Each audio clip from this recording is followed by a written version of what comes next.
2003க்கு முன்னாடி வந்து கஞ்சா கருப்புன்ற நபர் யார்? டீ கடை வச்சிருந்தேன், ஹோட்டல் வச்சிருந்தேன். அண்ணன் அப்படி பாலானே வாகனத்தில் வரும்போது அந்த கடையில் நிப்பாட்டுறாரு, இட்லி தின்ட்டு போகணும்னு வந்தார். அதுக்கப்புறம் தான் என் சினிமா பயணங்கள் தொடர்ந்துச்சு. அமித் சார் ஆஃபீஸில் போகிறேன், சாப்பிட்டியா அப்படின்னு இருக்கிறாரு. இல்லை நான் சாப்பிடல. சாப்பாடு வேணும்னா ஆஃபீஸில் சாப்பிடல. சொல்றியே சிக்கன் பிரியாணியை சொல்லுங்கள், குடும்பம் நல்லா இருக்கட்ட. எல்லாருமே ஒவ்வொருக்கு என்ன நடிகர் ஒரு கோடி கோடியாக கொண்டு வந்துடுவார். எங்கிட்ட கோடி கோடியா? அங்கே போனோம்னா கோணி சாக்குக்குள்ளே வச்சு குத்துறாங்க. குத்தி எங்களுக்கே தெரியும். மொத்தமாக கஞ்சா கருப்பு சம்பாதிக்க எவனோ சாக்கு போனது மாதிரி ஆகிப்போச்சு. ஆனால் இப்போ பிக் பாஸ் சீசன் 6 வரும்போது போனதே போதப்பா ஒரு பெரிய கும்பிடுடா அப்படின்றீங்களா? ஓடவும் முடியாது. அப்படி போகிறதா இருந்தால் இங்கே யார் யார் போகணும் தெரியுமா? அமீர் சார், கருப்பள்ளி பேர், மன்சூர் அலியானு, ஒரு சீமேனு, 5 பேர் போனால் பிக் பாஸே மொத்தமாக முடிஞ்சிடும்.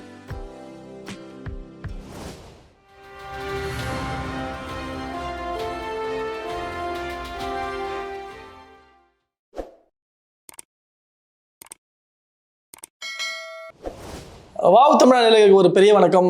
இன்னைக்கு நம்ம பார்க்கக்கூடிய அந்த செலிபிரிட்டி யார் அப்படின்னா ஒரு மிகப்பெரிய ஒரு மாமனிதர் அப்படின்னு கூட சொல்லலாம். கலைத்துறையின் தத்தெடுத்த ஒரு கலைமகன் அப்படின்னு கூட சொல்லலாம். இப்படி பல பரிமாணங்களுக்கு சொந்தக்காரர். சாட்சாத் வந்து அந்த முருகன் பெருமான் அந்த கெட்டப்ல வந்து உட்கார்ந்துருக்குதா ஃபர்ஸ்ட் இன்டர்வியூ அவரே சொல்ல சொன்னாரு. அண்ணா நம்ம கஞ்சா கருப்பண்ணா தான் இருக்காரு நம்ம கூட. வணக்கம் அண்ணா, எப்படின்னு இருக்கீங்க? போட்டு மாட்டி நான் சொன்னோம்னு சொல்லிக்கிட்டு இருக்கலையா? அப்படி இல்லை, உண்மையிலே உள்ள வந்தோன்னா ஒரு வைப் ஒன்று வந்துச்சுன்னா வீட்டுக்குள்ள. ஆக்சுவலாக நம்ம வீட்டுக்குள்ள தான் இன்டர்வியூ பண்றோம். ஒரு வைப் ஒன்று வந்தது. அது வந்து ஒரு தெய்வீக ஒரு வைப் தான். Super sir. ஃபர்ஸ்ட் நான் உங்க போனை பத்தி தான் கேட்க போறேன். ஆக்சுவலா இந்த போன் ஓகே, அதாவது இப்ப இருக்கிற இந்த ஜென்ரேஷன்ல நார்மலான ஒரு பசங்க எடுத்துக்கிட்டாலும், யாரோ ஒரு அங்கிளோ ஆன்ட்டியோ யாருமே எடுத்துக்கிட்டாங்களோ ஒரு கேமரா உள்ள ஒரு ஃபோன் வந்து வச்சுருக்காங்க. வாட்ஸ்அப்பு, ஃபேஸ்புக்கு, சமூக வலைதளங்கள் எல்லாமே பிளாஸ்ட் பண்ணிட்டு ஜாலியாக விளையாண்டுருக்காங்க. ஒரு நடிகர், பிக் பாஸ் புகழ் கொண்ட ஒரு பெரிய நடிகர், பெரிய இயக்குனர் கூட ஒர்க் பண்ண நடிகர், இந்த மாதிரியான ஒரு மொபைல் வச்சதுக்கான ரீசன் என்ன? உங்களுக்கு இந்த மொபைல் தான் பிடிச்சிருக்கு அப்படின்லாம் ஒரு சிங்கிள் வார்த்தையில் முடிக்கக்கூடாது. இதற்கான பின்னணியை பற்றி நீங்கள் சொல்லி ஆகணும். நான் ஒன்று ஓப்பனாக சொல்கிறேன். ஃபேஸ்புக்கு இருக்குது, வாட்ஸ்அப்பு இருக்குது. தேவையில்லாமல் ஒரு பிள்ளையோட போய் கடலை போடுறதுக்கு நான் தான் வந்துக்கிட்டே இருக்கேன். நீங்கள் எங்கே வந்துக்கிட்டு இருக்கீங்க இது கேட்குறதுக்கு? இது தேவையா? வாட்ஸ்அப்பில் தப்பாக ஏதாச்சும் ஒரு மெசேஜ் அனுப்புனா காவல்துறை ஐயாவுக்கு கம்பு எடுத்துக்கிட்டு கம்பியில் விட்டுவாங்க. இது தேவையா? இப்போ ஃபோனுங்கிறது எனக்கு என்ன தெரியுமா ஃபோனை பற்றி? ஏன்னா நீங்கள் ஃபோன்னு கேட்டீங்க, அதுக்குள்ள முறையை நான் சொல்லிடணும். ஒரு கம்பெனி பேசுகிறாங்கன்னா கஞ்சா கருப்பா அப்படின்னு, ஆமாண்ணே எங்கேனே இருக்கீங்க? நான் இங்கே சென்னையில் தான் இருக்கேன். எந்த ஏரியாண்ணே? வளசரவாக்கா. நீங்கள் அப்படி நம்ம வளசரவாக்கா 23வது தெருவுனே. சரி, என்னண்ணே விஷயம்? இல்லைண்ணே, ஒரு படத்துக்கு ஒரு 10 நாள் டேட்டு வேணும், ஆஃபீஸ் கொடுத்துறீங்களா? இந்த பாரு அப்படின்னு நேருக்கு நேரம் பேசிடுறோம். இப்போ வெளியூரில் இருந்தேன்னா, அண்ணே எங்கேண்ணே இருக்கிய? நான் இப்போ குற்றாலத்தில் இருக்கப்பா, என்ன விஷயம் அப்படின்னு. இந்த மாதிரி ஒரு படத்துக்கு ஒரு 30 நாள் டேட் வேணும்னே அப்படின்னு. அப்படியா, சரி ஒரு 10 நிமிஷம் இருக்குது அப்படின்னு சொல்லிட்டு மறுபடியும் லைனில் போவேன். யோசிச்சு சம்பளத்தை சொல்லுவானே, இது கொஞ்சம் சின்ன கம்பெனி, இல்லாத கம்பெனி, கொஞ்சம் பண்ணுறானே, இதை ஏதாச்சும் சரி பண்ண முடியுமாண்ணே, நீங்களே சொல்லுங்கண்ணே அப்படின்னா. அப்போ அவங்க ஒரு பட்ஜெட் சொல்லுவாங்க. சரி அப்படின்னு உடனே நான் என்ன பண்ணுமே, அண்ணே என் அக்கௌண்ட் நம்பர் இப்போ உங்களுக்கு அனுப்பி வைக்கிறேன். அண்ணே அவங்க சொல்லுவாங்க வாட்ஸ்அப்பில் அனுப்புங்கன்னு. வாட்ஸ்அப்பில் நான் வரமாட்டேன், என் ஃபோனில் உங்கள் அக்கௌண்ட் நம்பரு மெசேஜ் பண்ணி விடுறேன் அப்படின்னு மெசேஜ் பண்ணி விடுவேன். இது ஒன்றா. அதே மாதிரி வந்து பிளேட்டுக்கு போகிறோம்னு வச்சுக்கிறோங்க, நம்ம செல்லுக்கு மெசேஜ் வரும்ல, இதை என்ன பண்ணுவோம், சிராய்ஸ் கடையில் போய் இதை பிரிண்ட் அவுட் எடுத்து கொடுறாருன்னா எடுத்து கொடுக்க போகிறேன், ₹1 கேட்க போகிறேன், அதான் கையில் வச்சுக்கிட்டு போகிறோம். வேலை முடிஞ்சிச்சு. ஓகே, இதுக்கு முன்னுக்கு விளக்கு இல்லாமல் வாழ்ந்த மக்கள் வந்து விளக்கே இல்லாமல் வாழ்ந்துருக்காங்களே, அவங்க வாட்ஸ்அப்பை வச்சுருந்தாங்க, ஃபோனே இல்லை. அப்போ அந்த காலத்தில் வெளிநாட்டில் உள்ளவங்களுக்கு ஃபோன் பண்ணுறதா இருந்தால் எஸ்டிடி பூத்தில் போய் பண்ணுவாங்க. ₹10 ₹15 வரும். அது வேறு. இந்த ஃபோனுனாலும் நீங்கள் வாட்ஸ்அப்பு, ஃபேஸ்புக்கு, அப்புறம் என்னமோ சொன்னீங்களே வாட்ஸ்அப்பு, ஃபேஸ்புக்கு, ட்விட்டர், இன்ஸ்டாகிராம். இன்ஸ்டாலு என்னென்னமோ சொல்றீங்க. மேல வந்து ஒரு லகடம் கிளம்பிருச்சான், பிச்சுக்கிட்டு வரப்போமா வந்து இருந்துச்சு அடிச்சுட்டு. அப்புறம் நான் பொறுப்பு இல்லை, அவ்வளவுதான் சொல்றேன். சூப்பர்ண்ணே. ஆனா 2003 உங்க சினிமா பயணம் தொடங்குச்சு. 2003 வந்து படம் நடிச்சீங்க, சினிமா துறைக்கு வந்தீங்க, கஞ்சாகருப்புன்ற பேர்ல அறிமுகமாகறீங்க. அதுக்கு முன்னாடி 2003க்கு முன்னாடி வந்து கஞ்சாகருப்புன்ற நபர் யார்? அவருக்கு இந்த கஞ்சாகருப்புன்ற பேர் தான் உண்மையான பேரா? இல்ல, கருப்பு ராஜா. என்ன பண்ணிட்டு இருந்தாரு? அவங்க சின்ன வயசு பயணங்கள் பத்தி சொல்லுங்க. டீ கடை வச்சிருந்தேன், ஹோட்டல் வச்சிருந்தேன். நான் ஒன்றும் பெருசாக கலெக்டருக்கு படிக்க போகல, டாக்டருக்கு படிக்க போகல. என்னன்னா படிக்கணும்னு எனக்கு ஆசை இருந்துச்சு. அதுக்குள்ளே பல குலப்படி படிக்க விடாமல் என் கூட இருக்கிற பசங்க கெடுத்து விட்டாங்க. கெடுத்துட்டு வாடா சினிமாவுக்கு போகணும். அப்போவே எனக்கு சினிமா ஆர்வம் நிறையா வந்துருச்சு. அதுக்கப்புறம் அண்ணன் அப்படி பாலானே வாகனத்தில் வரும்போது இந்த கடையில் நிப்பாட்டுறாரு, இட்லி தின்ட்டு போகணும்னு வந்தார். கஞ்சா கருப்பு கடைக்கு வந்தார், இட்லி சாப்பிட்டாரு, ஒரு ஆப்பாயில் சாப்பிட்டாரு, அரை வேக்காடில் ஆம்லேட் சாப்பிட்டாரு. அதோட அண்ணன் அசந்து போய் ஆளை கொண்டு போய் நடிக்க வச்சுட்டேன்டா, நல்ல திறமையான வயலாக இருக்கேன் அப்படின்னு. அதுக்கப்புறம் தான் என் சினிமா பயணங்கள் தொடர்ந்துச்சு. ஓகே, சூப்பர்ண்ணே. நடிப்பு துறைக்கு வர்றதுக்கு முன்னாடியே ஒரு சில ஆக்டருக்கு மாதிரி நடிச்சு காட்டுவேன் அப்படின்ற மாதிரிலாம் சொன்னீங்க. பாலா சார் படத்துல தான் அறிமுகம் ஆகுறீங்க. ஸோ பாலா சார் படத்துல அறிமுகமாகும் போதே உங்களை அமித் சார் வந்து பாக்குறாரு. அப்படியே வந்து ராம் கனெக்ட் ஆகுறீங்க.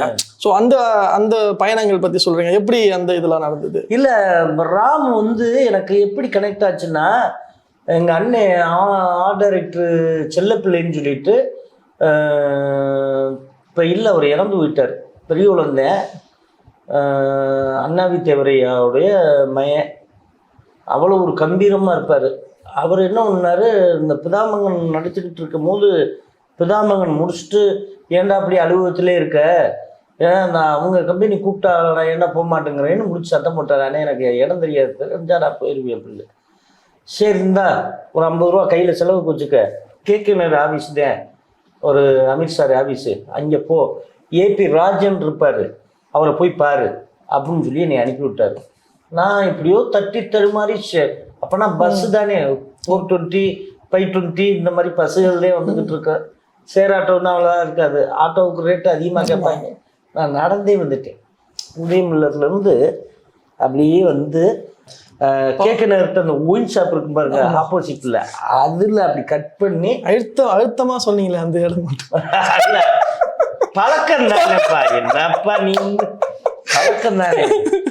சரிங்கண்ணா, சொல்லுங்க. சரிண்ணா அப்படியே வந்து இது பண்ணிட்டு அமித் சார் ஆஃபீஸில் போகிறேன். அப்போத்தான் ஒரு சார் இவர் ஏபி ராஜன் கோ டைரக்டர், அவர் வரிசையாக ஒரு படத்தில் ஃபுல்லாக ஒர்க் பண்ணியிருக்காரு. நீங்கள் தான் கஞ்சாகருப்பா? ஆமாண்ணே. சிவகங்கை தானே நீங்கள் அப்படின்னு? ஆமாண்ணே ஆமாண்ணே. ராஜபாண்டி உங்களுக்கு என்ன வேணும்? சொந்தம் தானே அப்படின்னு இப்படி பேசிக்கிட்டே இருக்கோம். சரி டைரக்டர் வருவார், நீங்கள் இருங்க நான் உள்ளே போய் சொல்லிட்டோம்னு டைரக்டர் சொன்னார். சொல்லுவோம், அங்கே பார்த்தா டைரக்டர் கேமராமேன் இருக்காங்க. அதுக்கும் என்னையை பார்த்துட்டு நீ எந்த படத்தில்ப்பா நடிச்சிருக்க அப்படின்னு கேட்டார். அந்த மாதிரி பிதாமன் என்ன கேரக்டர் பண்ணேன்? இந்த கேரக்டர் பண்ணனே. ஸோ நடிச்சு காட்டவானே அப்படின்னு நீங்களே சொல்கிறீங்க? ஆமாம், நடிச்சு காட்டுறேன். காட்ட அப்படி பார்த்து சிரிச்சுட்டு சாப்பிட்டியா அப்படின்னு இருக்கிறாரு. இல்லைண்ணே நான் சாப்பிடலண்ணே. சாப்பாடு வேணும்னா ஆஃபீஸில் சாப்பிட. இல்லைண்ணே சொல்றியே சிக்கன் பிரியாணியை சொல்லுங்கள், குடும்பம் நல்லா இருக்கட்ட அப்படின்னு ராம் படத்தில் ஆக்சுவலாக அப்படின்னு நீ சிரிச்சுட்டு சரி வா போய் உட்காரு அப்படின்னு சொல்லிட்டு அப்புறம் சாப்பாடு பண்ண வாங்கி கொடுத்தாரு. வாங்கி கொடுத்துட்டு அப்புறம் நான் இங்கே பாலானே ஆஃபீஸ்க்கு வந்து அப்போ அந்த மாதிரி எனக்கு படம் கிடச்சிருக்கு, நான் போயிட்டு வந்துடும்னு சொல்லிட்டு இங்கே கிளம்பி வந்துட்டேன். அதில் என்னுடைய பயணங்கள் அப்போத்தான் டேக்கப் ஆகுது.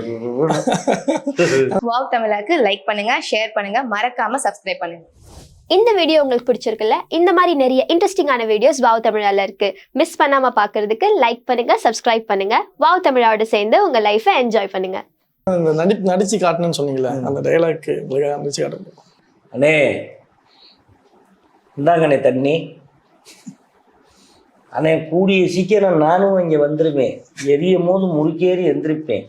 அடிச்சு கொடுத்துப்பாதீனே, தாங்க மாட்டேனே. லேசா ஒரு அரட்டை போடுங்க, சத்தம் இல்லாமல் படுத்துக்கிறேனே. Super super super. மண்ணு திங்க போற உடம்பு தானே, மனுஷன் தானே, கொடுத்து விடு கோமதி. டேய் நீ என்ன பண்ற, வண்டி இழுக்கிற, மூணு தூக்குற, அசைதியில் இதை குடிக்கிற. இந்த நாய்களுக்கு என்ன வந்துச்சான், காலேஜில் தானே படிக்கிறாங்க, இவங்க ஏன் இது பண்ணுறாங்க அப்படின்னு. இன்னைக்கு இந்த விஷயத்தை எதுக்காக சொன்னா, காலேஜில் படிக்கிற அத்தனை பிள்ளைகளும் இந்த கஞ்சாவுக்கு அடிமையில போய்கிட்டு இருக்குங்க. கஞ்சா கருப்பு கஞ்சா பத்தி பேசுறான்னா அதுக்கு ஒரு அர்த்தம் இருக்கணும்ல. ஆமாண்ணா கண்டிப்பா. கஞ்சா அடிக்குது, மாத்திரையை போடுதுங்க, அப்புறம் ஏதோ ஏதோ சொல்றாங்க, அந்த ஸ்டாம்ப் வைக்குதுங்க, ஏதோ வச்சுக்கிட்டு ஸ்னாப் அடிக்குதுங்க, பிடிச்ச ராக்கெட் மாதிரி தான் பறக்குறாங்க. அவ முடி வெட்ட பாருங்க, இப்படி வெட்டிக்கிறது, அப்புறம் முடி இப்படி விட்டுட்டு இதை ஃபுல்லா வளைச்சிட வேண்டியது, நடு மண்டையில பாம்பு கொத்த போகுதுடா, ஏன்டா அப்படி பண்றீங்க? அவங்க சைடுல அவங்க தரப்புல இருந்து கேட்டா வந்து நடிகர்கள்லாம் இப்படிதான் இருப்பாங்க, ஸோ நாங்க வந்து எங்க ரோல் மாடலை எடுத்துட்டு நாங்களும் இப்படிதான் பண்ணுவோம் அப்படின்றாங்க. நடிகர் எந்த நடிகர் அப்படி இருந்தாங்க? யார் இப்படி இருந்தா? யாருமே அப்படி இருந்தா இல்லை. அவன் நடிகை வந்து இன்னைக்கு உள்ள சினிமா காலகட்டத்தில் வறட்சி நிலைமையில போட்டு இருக்காங்க. வாழ்வோமா சாவுவோமா இப்படி உள்ள ஒரு தயக்கத்தில் எல்லாருமே. இவருக்கு என்ன நடிகர் ஒரு கோடி கோடியாக கொண்டு வந்துடுவார். எங்கிட்ட கோடி கோடியா? அங்கே போனோம்னா கோணி சாக்குக்குள்ள வச்சு குத்துறாங்க, குத்தி எங்களுக்கு தெரியும். குருநாதர் பற்றி சொல்லுங்க. பாலா சார் பற்றியும் அமீர் சார் பற்றியும் நீங்கள் சொல்லக்கூடிய அண்ணே பாலானே பேச மாட்டார், கோவம் வந்து அடிப்பார். அடிக்கிறதுக்கு தக்கன நம்ம நடிச்சிட்டோம்னா, நல்லா நடிச்சிட்டோம்னா கூப்பிட்டு அணைப்பார். அணைச்சி என்ன வேணுமோ வாங்கி கொடுப்பாரு. ஒரு வாத்தியாரா இருப்பாரு. ஆமா, ஒரு பெரிய வாத்தியார் அமீர். என்னங்க பிள்ளையார் எப்படின்னா முருகன் அப்படித்தானங்க இருப்பாரு. அதுக்காக தனித்தனியாவா மாறி மாறி இருப்பாங்க. அவருக்கு கோவம் ஒரு அடிப்பாரு அப்படின்னா அப்படியே அர்த்தம். நீங்க சொல்லுங்க. அவரும் சரி ரொம்ப கோவப்பட்டு அடிச்சுடுவாரு. அடிச்சு விட்டா அப்புறம் நான் பண்ணது தப்பு தான்டா, பாடா நடிடா அப்படி ஒரு இதை சொல்லிடுவார். ஆனால் ஃபர்ஸ்ட் நீங்கள் சென்னை வரும்போது அப்போ வந்து பெருசாக வேலைகள் இல்லை, சின்ன சின்ன படங்கள், சின்ன சின்ன கேரக்டர்கள் அப்படின்ற மாதிரி ஒரு வாழ்க்கை ஓடிட்டு இருந்ததில்ல. அப்போ அந்த வாழ்க்கைக்காக ஏதாவது ஒரு வேலை வந்து கண்டிப்பாக பண்ணி ஆகணும். சென்னையில் வந்து எப்படி சர்வே பண்ணீங்க நீங்கள்? சத்தியமாக சொல்கிறேன், நான் சென்னைக்கு போயிட்டு வர்றது அப்பப்போ என்னென்னா இந்த ஓப்பன் டிக்கெட்லேயே எடுப்பேன். எடுத்துச்சு ஏதாச்சும் ஒரு பெட்டியில் உட்காருவேன். உட்காந்துட்டு சைதாப்பேட்டைக்கிட்ட இறங்கி இப்படி நடத்து வந்துடுவேன். அப்படித்தான் நான் போயிட்டு இருந்தேன். என் வண்டி டேக்கப் ஆச்சு பாருங்க, அங்கே தாங்க மேனேஜர்னு ஒருத்தன் குறி போட்டு வந்து நின்றேன். சூப்பரான ஆளுங்க. ஆஹா, ஒரு நாளைக்கு எப்படி பார்த்தாலும் 3 4 5 6 அவங்க பேரே பிடிச்சேன். மொத்தமாக கஞ்சா கருப்பு சம்பாதிக்க எவனோ சாக்கு போனது மாதிரி ஆயிப்போச்சு. உங்களுக்கு தெரியும், இதையெல்லாம் கேட்க மாட்டீங்க. சொல்லுங்க நீங்களே சொல்லுங்க. ஒரு ஃப்ளோலே வந்துட்டு இருக்கீங்க. சரி, நான் எதுவுமே பேசி தடை பண்ண கூடாது என்பதற்காக அப்படியே அமைதியாக உட்காந்துருக்கேன். அவன் தங்க முட்டை விடுற வாத்து அதை உடனே அறுத்து சாப்பிடணும்னா கொஞ்சம் கொஞ்சமாக சாப்பிட்டோம்னா நல்லா இருந்திருக்கும். ஆனால் நான் பார்த்து சொன்னேன், என்ன சொன்னா, நீ நல்லா இருக்கணும், அதில் எல்லா விஷயமே அடங்கியிருக்கு. நல்ல நீ கெட்டு போகக்கூடாது, நல்லா இருக்கணும். இதை மட்டும் நான் சொல்லிட்டு போயிட்டே இருக்கேன். முன்னாடி கூட தயாரிப்பாளராக மாதிரி ஒரு படம் ஒன்று எடுத்தீங்க. ஒரு போர்வேல்ஸ் வேலுமுருகன் அப்படின்ற ஒரு படம் எடுத்தீங்க. அது ஒரு மிகப்பெரிய ஒரு நஷ்டத்தை வந்து சம்பாதிச்சது அப்படின்ற மாதிரிலாம் சொல்லி, ஒரு பெரிய அடி, ஒரு உங்களுக்கு வந்து வாழ்க்கையில் ஏற்பட்ட ஒரு பெரிய அடி அப்படின்ற மாதிரிலாம் நிறைய இன்டர்வியூஸ்லாம் வந்து சொல்லியிருக்கீங்க. ஏன் வந்து தயாரிப்பாளர் துறையில் வந்து இறங்கி படம் வந்து தயாரிக்கணும், லாபத்துக்காக அந்த மாதிரி விஷயங்கள் பண்ணீங்களா, இல்லை ஒரு பேஷன் அப்படின்னா போட்டு பார்க்கலாமே அப்படின்ற மாதிரி? அப்படின்னா ஒன்றும் இல்லை. நான் பார்த்தேன் இந்த மேனேஜர் பிரச்சனையை முடிச்சுட்டு உட்காந்துருக்கேன்.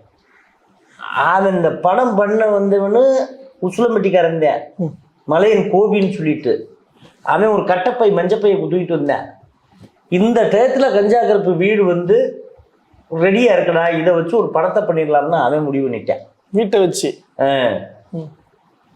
அட சண்டாளா, அவனுக்கு தோதா எங்கள் ஊர்ல இருந்து அவன் பேரே எரும மாட்டேன், களவாணி பே 1ஆம் நம்பர் ப்ராடுக்காரப்பே. ஒரு இடத்துல போய் இடம் பார்ப்பேன், இடம் பார்த்து நான் விட்டு தந்துடும்னு காசை வாங்குவேன், வாங்கிட்டு ஓடி போயிடுவேன். அப்புறம் இன்னொன்றுமே ஒரு நகையை வாங்குவேன், அடவு விற்பேன். உங்களோட செக்கை வச்சு ஒருத்தர்கிட்ட கடனை கொடுத்துட்டு அது இதை வாங்கிட்டு போயிடுவேன், காசை வாங்கிட்டு போயிடுவேன். அப்படி ஒரு பிச்சைக்காரன். அப்படி இவங்கெல்லாம் வந்து வீட்டுக்குள்ளே விட்டோம்னா நாரி நலந்து போய் இருக்கிற இடத்த ஒரு பாட்டு கூட பரமசிவன் காலத்தில் இருந்து பாம்பு சொன்னது கருணா சவிக்கமா இருக்கும் இடத்தை இருந்து விட்டால் அப்படின்னு எல்லாம் சௌக்கியமே கருடன் சொன்னது. கருணன் சொன்னது. கருடன் இப்படி நம்ம செவனேன்னு இருந்தா நம்மளை தேடி வரத்தையும் செய்வாங்க. நம்ம ஜாக்கிரதையா. இப்ப கவுண்டமணி சொன்னாரு ஒரு இன்டர்வியூல, இங்கிட்டு கோடீஸ்வரர் அழைக்குது, இங்கிட்டு மகாலட்சுமி கூப்பிடுது, அங்கிட்டு ஒரு குரூபவான்னு நீ கூப்பிட்டுக்கிட்டு இருக்கு. அப்ப இங்கிட்டு போனா நல்லது நடக்குமா, அங்கிட்டு போனா நல்லது நடக்குமா அப்படின்னு. இங்கிட்டு ஒரு திறமையான ஆளு, நீ வா என் திறமையை உன்னை வெளிப்படுத்தி வெளியில கொண்டு வரணும்னு. இதுக்கு மத்தியில் நான் திறமை இல்லாத ஆள்கிட்ட போகிறத விட திறமை உள்ளவன்கிட்ட போகிறதே நல்லது. திறமை உள்ள வந்து அங்கே சவால் பண்ணுற அவன்கிட்டதான் போகணும் அப்படின்னு சொல்லி சொன்னார். அது மாதிரி இன்னைக்கு சினிமா உலகத்தில் நடிக்க வேண்டியது நீட்டாக ஒரு சொத்துக்குத்துன்னு வாங்கி இன்னைக்கு செட்டில் ஆகிருக்கிறது அண்ணன் கவுண்டமணி. ரெண்டாவது பார்த்தா நம்ம வடிவேலு. விவேக் சார் ஏதோ ஒன்று ஓட்டி எத்தனையோ பேத்துக்கு மரக்கண்டுகள் நட்டு அவர் ஒரு நல்ல நேமில் இன்னைக்கு இது பண்ணியிருக்காரு. ஆத்மா அப்புறம் ஆத்மா மேலேருந்து நம்மளெல்லாம் பார்க்கும், கஞ்சா கருப்பு என்னை பற்றி பேசுகிறானே நல்ல பையன், இன்னும் விவரமாக இருக்கணும். இப்படிப்பட்ட விஷயங்களை என்னன்னா இந்த பழைய நம்மளுக்கு முன்னுக்கு இருக்கிற நடிகர்கள் இருக்காங்க வந்து, அவங்க ஷூட்டிங் வந்தால் கூட நம்ம சேரில் உட்காந்துருந்தா நம்ம வளர்ந்து பெரிய ஆளை வந்துட்டோம்னு ஒரு தலக்கணம் வந்துடக்கூடாது. நம்ம சேரில் உட்காந்தாலும் அவங்கள உட்காருங்க இன்னும் உட்கார வைக்கணும். அதுதான் இன்னைக்கு உள்ள ஒரு முறைகள். அது வேற சின்ன சின்ன பயிர்களுக்கு தெரியலை. ஓகே, இப்போ இருக்கிற இயக்குநர்கள் சொல்கிறீங்களா, இப்போ இருக்க நடிகர்கள் சொல்கிறீங்களா? நடிகர்னு நான் சொல்லலை, பொதுவாகவே நான் சொல்கிறேன். புரியுது. ஆமா, பொதுவாகவே நான் சொல்கிறேன். ஏன்னா பெரிய ஆட்களாக இருக்கட்டும் சின்ன ஆட்களாக இருக்கட்டும் உங்களை உட்கார வைக்கணும். உட்கார வைக்காமல் இது பண்ணிடுறாங்க. அது ஒரு தப்பாக கருத்தாக இருந்துச்சு. அது இத்தனை நாள் நான் சொல்லணும்னு இருந்தேன். அது உங்கள் சேனலில். ஓகே ஓகேண்ணா, சூப்பர்ண்ணா சூப்பர்ண்ணா. ஆனால் இப்போ பிக் பாஸ் சீசன் 6 வரும்போது போனதே போதப்பா ஒரு பெரிய கும்பிடுடா அப்படின்றீங்களா? ஓடவும் முடியாது. என்கிட்ட ஐயா நீங்க பாருங்கய்யா பாருங்க, நல்லா பாருங்க. அழைப்பு வந்தா போவீங்களா? அழைப்பு வந்தா போவேன். 10 நாள் கெஸ்ட் ரோல போயிட்டு வரேன். ரொம்ப நிதானமா அங்க இருக்க முடியாது. ஏன்னா ஏன் அது ஒரு ஜெயில் மாதிரி. ஓகே, ஜெயிலுக்குள்ள எப்படி இருக்க முடியும்? ஆனா ஒரு ஜெயில் வந்து ஒரு லக்ஸரியான ஜெயில் இல்ல அது. லக்ஸரியான ஜெயில் அங்கதான் நோடுவாங்க. புலர் ஜெயில கூட வாழ்ந்துடலாமே, அவங்கள்ட்ட வாழ முடியாது. கக்குச கழுவு மண்ணனையை ஊத்து, அதை ஊத்து, இதை தொடரா அதை தொடரா. சிம்மி ஸ்கூல்ல வந்து அந்த குப்பைகளை சுத்தம் பண்ணுங்க. ஐயோ, நடிகன் வந்து எங்கேயுமே போகக்கூடாது. இந்த மாதிரி புது காரியங்களுக்கு இந்த நிகழ்ச்சியில போயிட்டேன். அப்படி போறதா இருந்தா இங்க யார் யார் போகணும் தெரியுமா? நான் ஒரு 5 பேர் சொல்றேன். அமீர் சார், கருப்பள்ளி பேர், மன்சூர் அலியான், சூப்பர், இன்னொருத்தர் சீமானு. 5 பேர் போனா பிக் பாஸே மொத்தமா முடிஞ்சிடும்.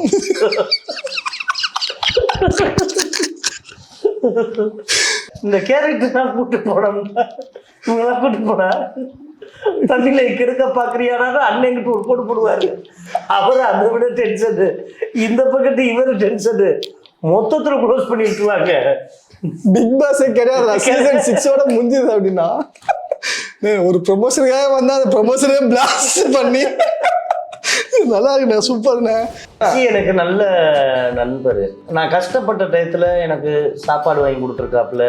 எனக்கு ராம் படம் ரிலீஸுக்கு அப்புறம் தேட்டர் ரவுண்டு போடுறதுக்கு எனக்கு முத பேண்ட் செட் எடுத்து கொடுத்ததே சசிதான். அதை நான் இன்னைக்கு மறக்கக்கூடாது. வெளியாளர் பொம்பளை பிள்ளையிலே இப்படித்தேன். முதல்ல கொஞ்சம் பேசுங்க, அப்புறம் குழஞ்சி பேசுங்க. நமக்கு இருக்கிற பொழப்புக்கு இதெல்லாம் தேவையாடா? நமக்கு என்னடா பொழப்பு? இவங்களுக்கு மத்தியில் வாழ்றதே பெரிய பொழப்பு தான்டா. மனைவி அமையதெல்லாம் இறைவன் கொடுத்தோம். எனக்கு எல்லாமே தப்பா இறைவன் கொடுத்துருக்காயாடா. எப்படி முடிச்சிக்கல. வணக்கம் எல்லாருக்கும். வாவ் தமிழா சேனலுக்கு லைக் பண்ணுங்க, ஷேர் பண்ணுங்க, சப்ஸ்கிரைப் பண்ணுங்க. முக்கியமா பக்கத்துல இருக்கிறதுல டிங் டிங் டிங் டிங் டிங் அந்த நோட்டிபிகேஷன் பண்ணி அதை டாயிங்னு அடிச்சிருங்க. அப்பதான் அவங்க போடுற ஒரு வீடியோ உங்களுக்கு அப்லோட் ஆகும். நன்றி, வணக்கம், நமஸ்காரம்.